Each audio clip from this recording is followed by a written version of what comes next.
morning, and welcome to the Unitarian Universalist Congregation of Princeton, where in our open and welcoming community, we live our message of hope, love, justice, and joy.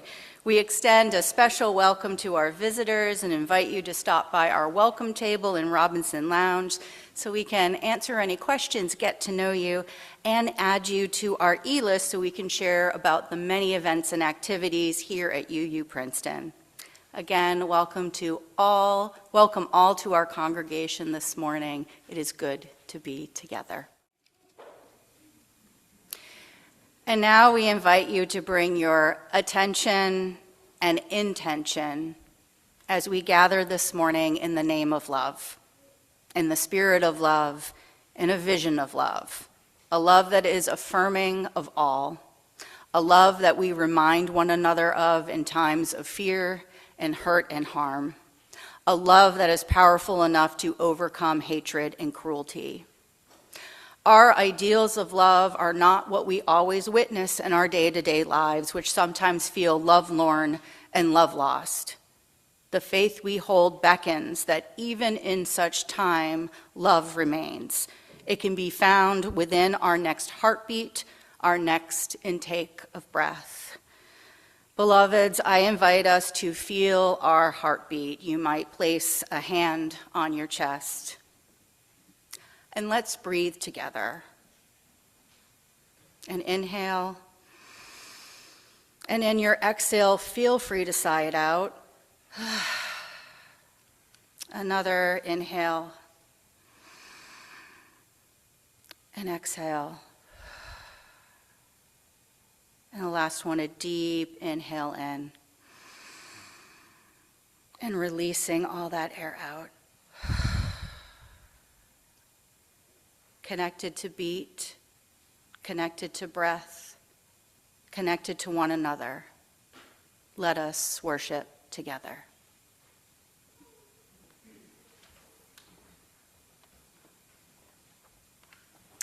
Our chalice lighting this morning is brought to us by the Worship Web and Pat Uribe-Blitchy. A reminder of what we share. The chalice is a symbol of our faith. Like our faith, it is not magic, nor is it mysterious. We light it as a reminder of what we share as a community and of who each of us is called to be. When we feel lost in a chaotic world, may the light of our chalice show us our path. When we are afraid of the times we live in, may the light of our chalice give us courage. When we despair at the injustice and cruelty around us, may the light of our chalice recall us to a faithful hope. Our chalice is a symbol of our commitment to each other and to ourselves. We light it today as a gathered community that we may understand more completely and act more boldly and hope more fiercely. And now please join me in reading the unison affirmation printed in the order of service. This is a congregation of open minds, of helping hands, and of loving hearts. Together we care for our earth and work for friendship and peace in the world. What is given from the heart? It was a rough few months for Mama and me. We were already poor, but we got poorer last April when Dad went to sleep on the front porch and never woke up. Mama cried and cried because Daddy didn't even have a suit to be buried in. Come June, we lost the farm and moved to a rundown shotgun house in the Bottoms. On Friday the 13th, it rained frogs. Everything flooded, and Smitty, my dog, disappeared. Misery loves company, Mama said, shaking her head as she swept water out the back door. I hugged her up close, the way I always did when she was sad. I was scared. Long as we have our health and strength, we are blessed, James Otis, Mama said, trying to sound brave. But things didn't get any better. We got an early snowfall in November, and Christmas was skimpy. but we made it through to the new year.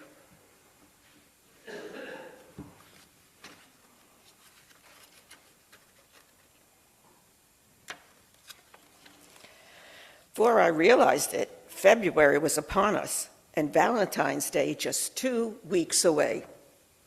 One Sunday, Reverend Dennis made an announcement during services. Just as we always do, we'll be delivering love boxes to needy folks in our community. Irene Temple and her little girl have lost everything in a fire. We must add them to our list. Next week, bring whatever you think might be useful to them. Remember, what is given from the heart reaches the heart. James Otis, we need to help out, Mama said on the cold walk home. I came back with, how are we going to do that, Mama? We don't have anything ourselves. Mama kept right on talking. Sister Bunch told me the daughter's name is Sarah. She's 7, 2 years younger than you. You can find a little bit of something for her, don't you think? I wasn't convinced. What do I have that a little girl would want? Now, said Mama, remember what Reverend Dennis said, what is given from the heart reaches the heart. That night, I lay warm and toasty under one of Mama's quilts. Still, it made me tremble to think about fire taking away what little we did have. What can I give Sarah to make up for all she's lost, I wondered. I considered the blue ribbon I'd won in the school spelling bee. Nah, the award was important to me, but it would mean nothing to her. I looked over at my beautiful sparkling rock, the one I found down by the creek. But how would that help Sarah? You can't eat a rock. Unable to come up with something good, I pulled the covers over my head and drifted off to sleep. Come morning, I found Mama in the kitchen, busy sewing. I know if I had a fire, I would miss my aprons, Mama exclaimed. So I've decided to make Mrs. Temple one.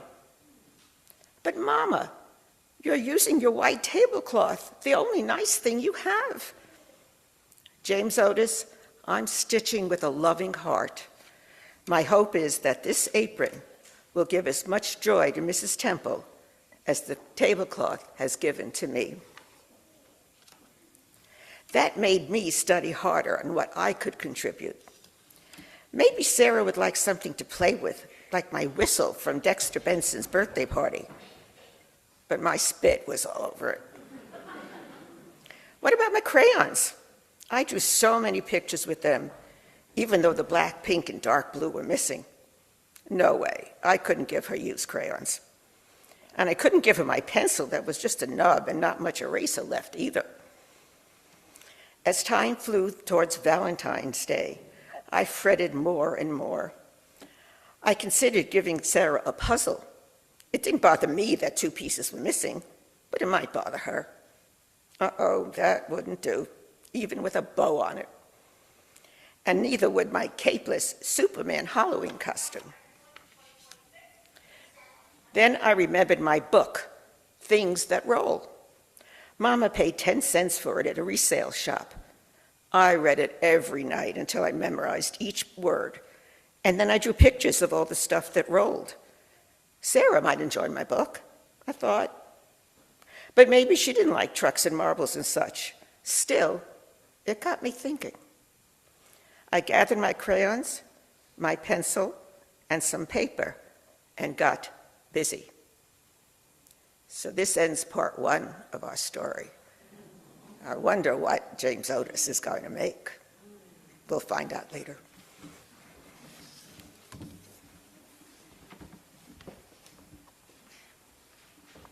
Thank you, Linda, for being our storyteller today.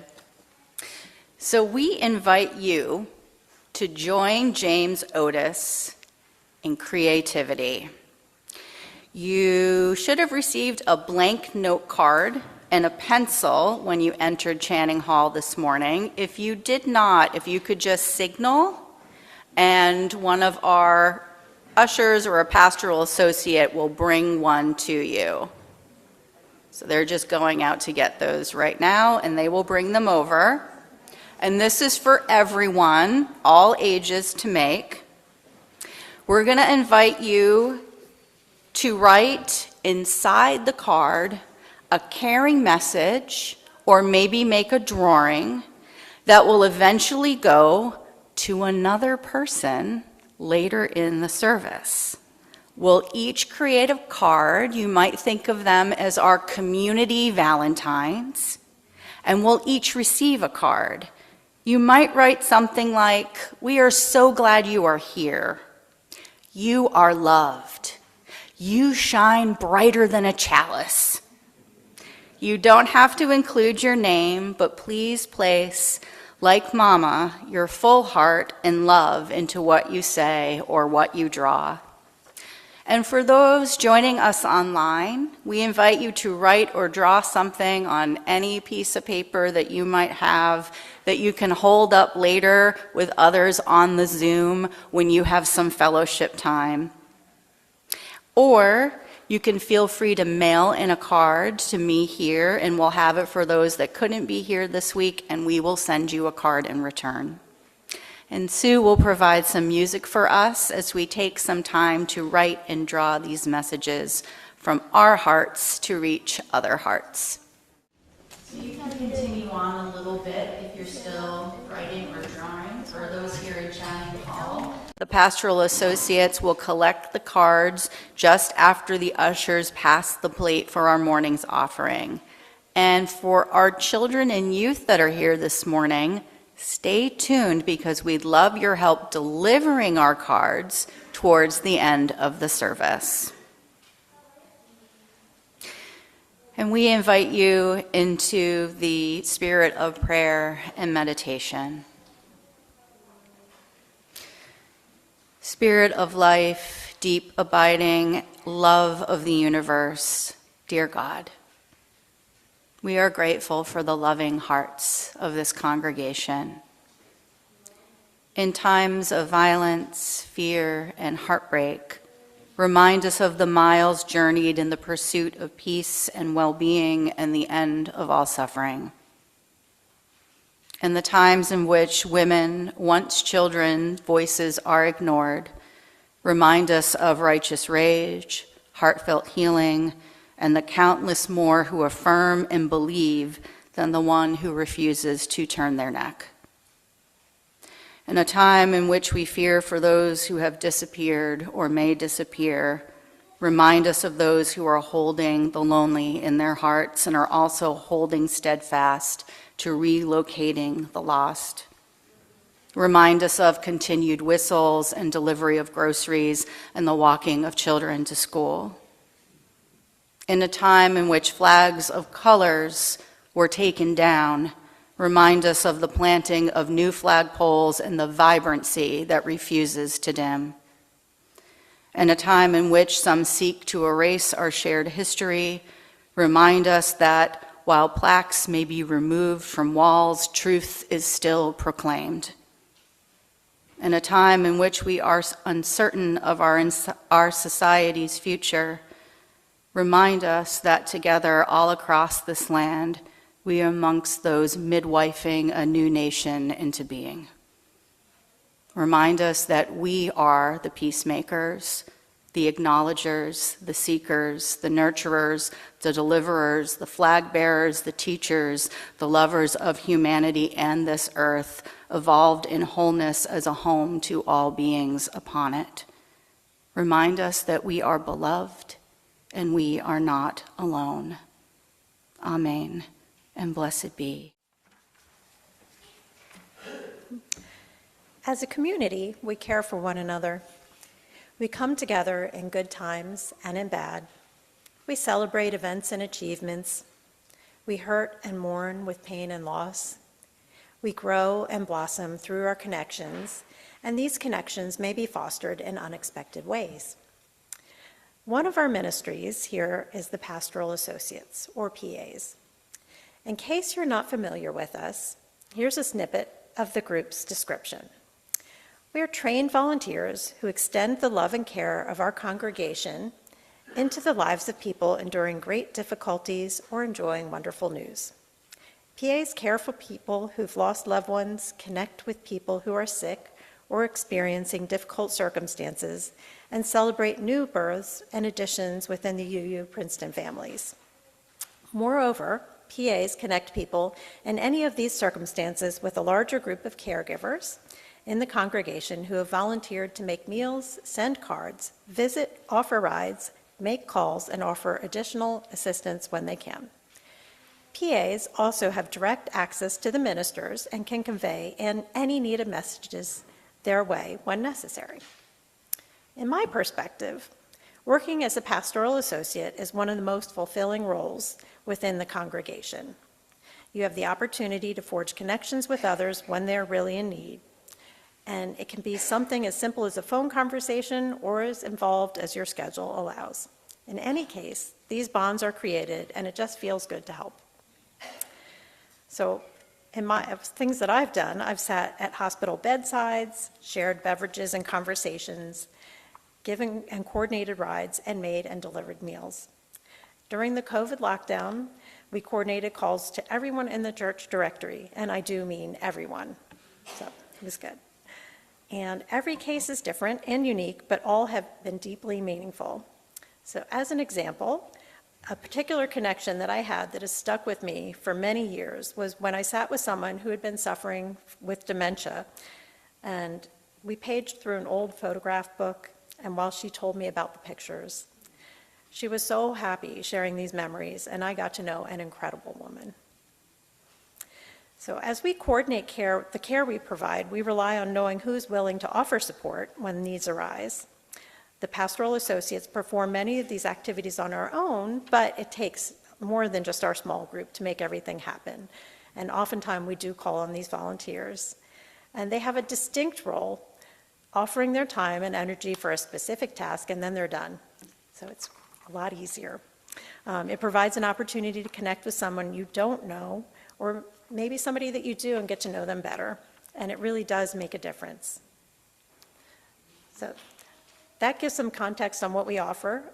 What about receiving care? So each of you may find yourself in a position where you need something, and here's a bit about my story. Approaching 40 years of age, I had never had any serious medical conditions, let alone anything other than stitches on the playground. However, then in a rather short sequence, I had a hernia repair, tonsils removed, which I do not recommend at age 39, and finally I had my gallbladder removed. And needless to say, each of these procedures left me vulnerable and requiring a period of recovery. And though it's hard for me to admit, with my independent streak, they left me in a position where I really needed to rely on someone other than myself. My parents came to stay with me for a short period on the day of each procedure, but they couldn't always stay long. And this wasn't always ideal. In fact, after my tonsillectomy, I wound up in the emergency room with a slight complication, bleeding involved, and my parents were on a flight to Egypt. So luckily for me, I had a friend from UUCP who was able to meet me at the emergency room and make sure I got home safely. Looking back at this time, in my role as the PA chair, all I can do is virtual face plant. I never thought to ask for help. It didn't occur to me. I was lucky everything worked out in the end, but there's really no need to go it alone. There's growth in giving and receiving care, and sometimes the most important thing is to know when to ask for help. So while the pastoral associates learn that there might be needs within the congregation, oftentimes we learn of these only through a third party, if we even learn of them at all. So my hope is that you will all learn to know that we are here and feel comfortable letting us know when the needs arise. I sure know I will. So as I close my reflection, I'm going to ask if you would please consider signing up to be one of our volunteers, someone who we call in to help. You'll find an insert like this in your order of service, and please take a look at it and let us know, what does caring look like to you? So take some time to complete this, and then as you're leaving the service, we'll have a box out front. I think it's going to be the Wonder Box. You can place it in the Wonder Box, and then we'll keep track of you. So I'm going to close with a quote from Coretta Scott King, and think about this too.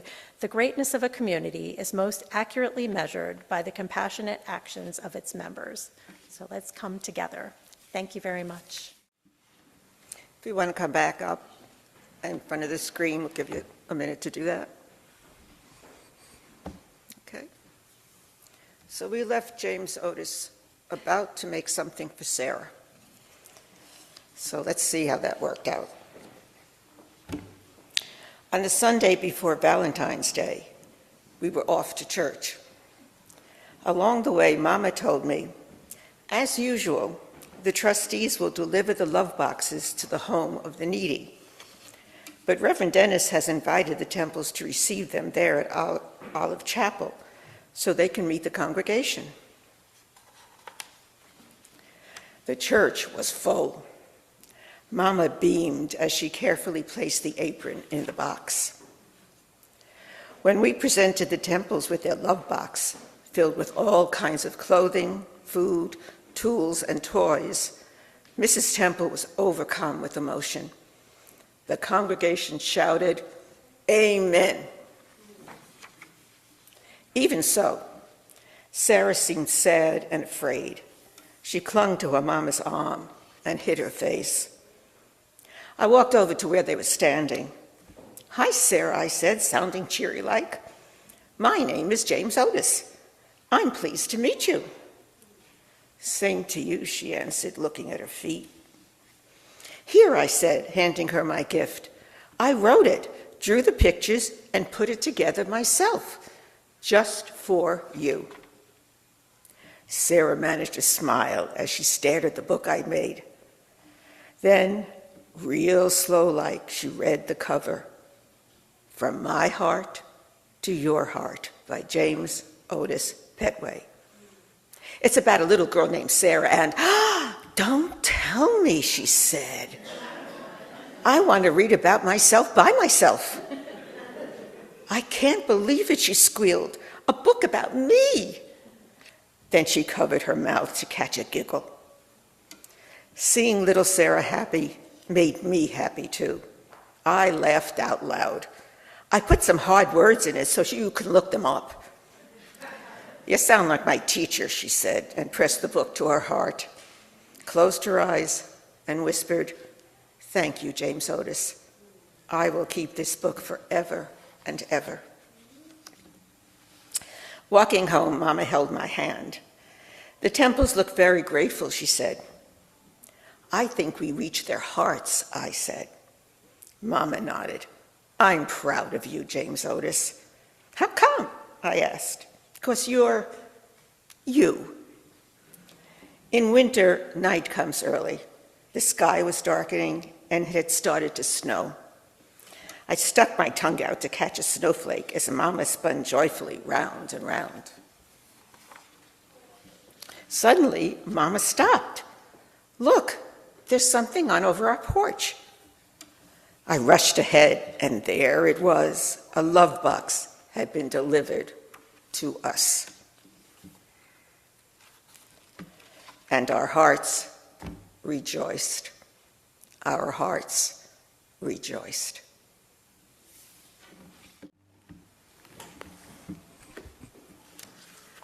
I wonder about the many ways love is centered in our story. There is the love between James Otis and his mother as they held one another in their sorrow after his father's death, as they stayed connected throughout their drastic change in circumstance when they had to move because they didn't have the resources to stay in the house they once shared. There is the love presence in their church community as everyone was asked and then gave what they could to the Temples. There is the love Mama stitched into the apron and James Otis placed in writing and illustrating from my heart to your heart for young Sarah. There is the love present in the Temple's receiving of the gifts that the congregation provided, for there is much power in the acceptance of care as it is in the bestowing of care. There is the love that abounded when James Otis and Mama found their own love box when they returned home and realized they had not been forgotten, that they too were seen and known and worthy and beloved. Our faith is centered in love, and one of the ways we express it within UU Princeton is our pastoral ministry, as Lauren shared with us earlier. This ministry includes, in addition to pastoral associates, our prayer circle that everyone is invited to take part in, either by requesting prayers or good thoughts, or by being part of the group. Circle members receive an email notification when requests come in, and each of us in our own time and space and in our own way honor those, interpreting prayer in our own way. At the minimum, we each think and hold in our individual hearts about the people who asked us to keep them there. You can take part or learn more by emailing prayercircle@uuprinceton.org. Our pastoral ministry also includes a grief and loss group that meets the third Tuesday of the month from 7 to 8:30 p.m. Our next one is this Tuesday. It's open to all members of the congregation and members of our community, and you can email me for more information. Our pastoral ministry includes support from me and Reverend Bill, and as Lauren shared again, our pastoral associates. And I would ask our pastoral associates here this morning to stand briefly so others know of the people they can connect with. If you're here right now, if you could just, so you can just see some other faces of those who are pastoral associates to connect with. Or, as Lauren mentioned earlier, you can email pa@uuprinceton.org. And all of this contact information, because I don't expect for you to be like imprinting it on your brain, is on our website. Most importantly, our pastoral ministry includes you. It includes all of us. We're a collective that understands that sometimes we are in need, and there will be fellow members who will assist us with a phone call or a ride or by making or delivering a meal, and there will be times we'll be able to do that for someone else. This is the spiritual practice of reciprocity, and that's why we ask everyone, based on our individual ability and resources, to commit to the collective care of our members and friends. Again, you can do that by filling out the insert that was in our order of service. We understand that the pastoral ministry of our congregation belongs to all of us. As Unitarian Universalist community minister Esther Herbal upholds, caring is something we do not for one another, but with one another. This, my friends, is mutual aid. Our congregations are learning labs where we practice together what we would like to see reflected in the wider world. In this community, we are called to nurture a culture that allows for vulnerability, for asking for what we need, and to see those qualities as a strength. Here we learn from one another how to listen, to be present, to cry, and to celebrate together. It's not the only place we interact in these ways, yet what we as a faith community provide is the covenant, the promise, to try our best to cultivate such a way of being together and to acknowledge, make amends, and try again when we fall short. Then we take all we gain from engaging here in such a way, we take this ministry we share and we use it as a springboard for how we help shape the world. Community care is revolutionary. What's tripping up the current regime in the terrorization of Minneapolis and in other places is that community response and care isn't controlled by one body. It's distributed. It's interconnected. It's a web woven of people that have been practicing for years within their neighborhoods, across coalitions and demographics, how to care with one another. the more tightly we weave our webs of love, the harder it is for hate to unravel them. The more we create structures to care for our own, and we beings all across this planet are our own, the less we have to depend on public entities that have provided lacking for centuries. This regime is also tripped up by the breadth of the response and how the needs of impacted community members are met so swiftly. That is happening because those helping out are people just like us who have developed the skills to respond. There's a meme that's made its way around the interwebs that says, quote, "The way people are clutching their pearls and accusing protesters of being too organized, and that it's proof it must be funded by some nefarious organization. It's like they've never encountered a Lutheran potluck." And another responded, "I've seen Lutheran church women put together a funeral luncheon for 200 people in a half an hour." And we know it's not only Lutheran church women. Where is our Women's Alliance at here? We've seen this happening here. Our caring for our neighbors' leaders at, amongst us. Strong women, when there is a woman, there is a way. And to the rest of our kin, we love you and acknowledge your equal contributions as well. We are able to pull together this collection right now to support CAN, Comunidades para Americanos Nuevos, or Community for New Americans, and get people household goods and food deliveries because we have been pulling together collections for our neighbors for decades. If called upon, we know how to get a group fed because we pull together brunches and fellowship events like champions. We know how to check in by phone, to provide rides, to accompany people to appointments, to hold hands, to grieve together, and make a joyful noise because we have been flexing those muscles since our early founding years in the 1950s. We know how to create relationships to care with neighboring organizations today, taking our cues from the most impacted because we have been learning and growing and coming to better understand what it is to be partners and not paternalistic. We know how to raise our prophetic voices and move our bodies into the public square in solidarity and love with others because we began doing so as a congregation since the tumult of the 1960s. The current authoritarianism can feel overwhelming, but let us not allow fear to make us forget where we have come from and of what we are capable.